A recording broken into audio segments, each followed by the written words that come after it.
Martin, you're telling me what the big issue here in security is. What do you think the big issue is? Well, I think it's what it's been for many years now. It's not the technologies, it's the people. We don't have necessarily the number of people or the people with the education that we need to actually make a lot of the tools work, a lot of security work. You know, I've been at this conference now. This is my 5th year covering this conference, Brian, and I agree with that, but I think this problem is even exponentially harder because the problem is harder. And so now, not only is what they need to know stuff, but they need to know more than they need to know 5 years ago, yes? Well, I think coming back to technology, it's changed so much in the past 5 years. It's much more consumer driven. It's much easier for people to use technology now. But the interfaces and how people use technology is so easy that it can actually hide the complexities of the security problems behind it. So yes, I agree with Marty when he says the problem is still people, but the technology is part of the problem too, because we're advancing so rapidly and it's changing so much. We're not making it any more secure than it used to be. If you look at mobile phones, it's in the same place PCs were in the 80s and 90s. They're not secure, and we're moving that problem back onto mobile devices again. Yeah. So there's also the concept of technology debt or security debt, where things have been changing and we have not been keeping up.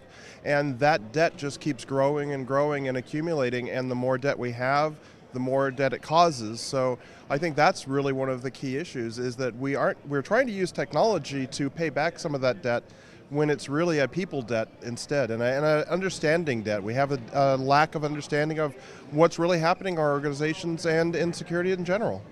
So I hear year after year about the issue with people, not enough talent, we're not, appreciated enough as well. But what has changed even more so this year? Because it feels like it's accelerated so much this year, this concern of people. What do you think it is, Brian?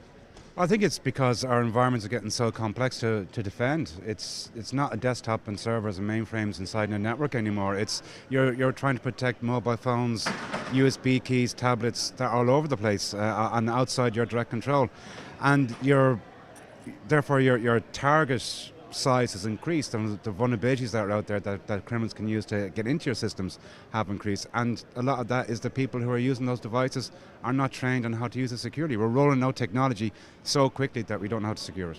You're itching to respond. No, he's dead wrong. It's one thing. I can explain it in 3 letters.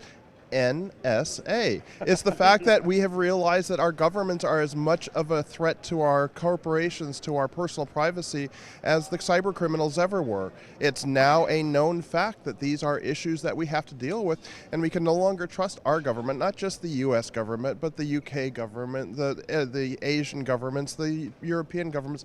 None of them can be trusted to watch our data if we're not doing it ourselves.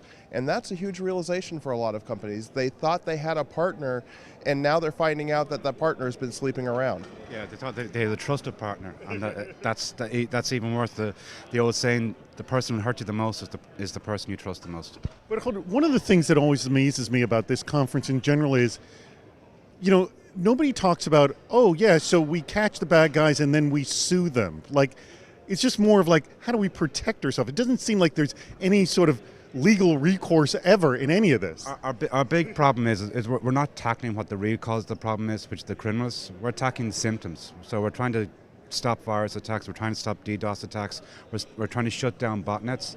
We're not shutting down the people behind those attacks and behind those tools. We're not giving law enforcement enough resources, enough people to be able to tackle those problems. We're not giving courts and international cooperation proper resources to tackle the problem and put people away.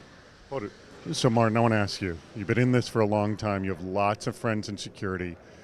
What level of reassurance do you give to yourself and to your colleagues that you're doing the right thing, we got to keep doing it? I mean, how do you keep going when it feels the problem is mounting, going faster than you can handle? Because we are actually winning it if you look at winning as staying in business. If you look at the fact that we are continuing to prosper, we are continuing as an organization, as a career path to prosper and grow despite all of the adversity and sometimes because of it. So the very fact that we are making money, that we are having careers, that we are not seeing people die because of cybersecurity means we're winning. How much longer, I don't know. Yeah, you still in business, Brian? I'm still in business, and it's doing quite well, thanks. But I think backing up what Marty says there, we have to realize there's no such thing as 100% security. Security is not an on-off type scenario. It's not black and white. You cannot ever be 100% secure. So you have to try and make sure, well, how secure do I have to be to get this job done? And that's, as Marty says, to stay in business. Guys, thank you so much for your time. I appreciate it. Thank you, David.